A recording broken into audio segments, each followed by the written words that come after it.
একটা ডক্টর যে যারা পড়ছে তারা কি ছেলে কি মেয়ে এটা বিচার করা উচিত নয়।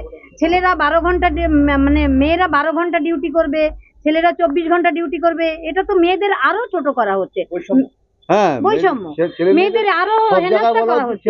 এটা কেন হবে? এই বিল আমি পূর্ণ মানে অসমর্থন করবো।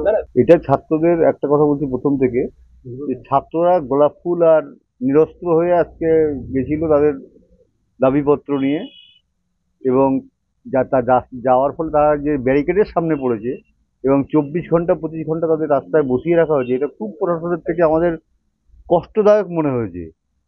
এবং আজকে তো আমরা ওদের পরিবারের সদস্য হিসাবেই মনে করছি, আমরাও একটু কষ্ট পেয়েছি।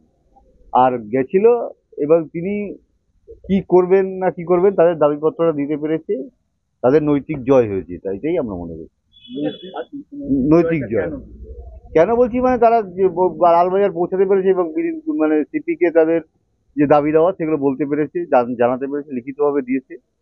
এবং তিনি যা বলেছেন তেনার দিক থেকে যেটা ভালো মনে করেছেন তাই বলেছেন।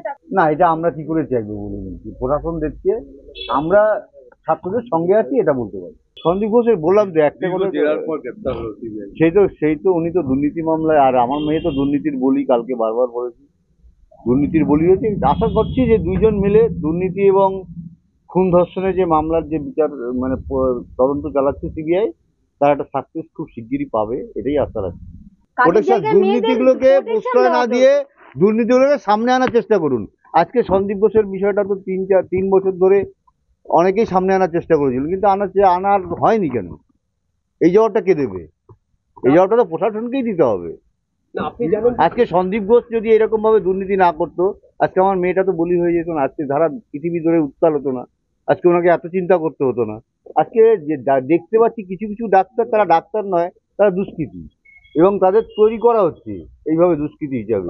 তারা যারা বড় বড় মাথায় প্রিন্সিপাল আজকে দুর্নীতির মামলা আটক হচ্ছেন, তারপর এরপরে আর কি কাকে বলবো?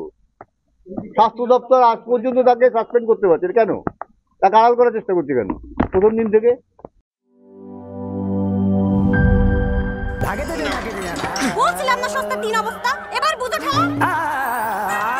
ভালো টিউবওয়েল যে কেন কেন না, এবার বোঝো মজা।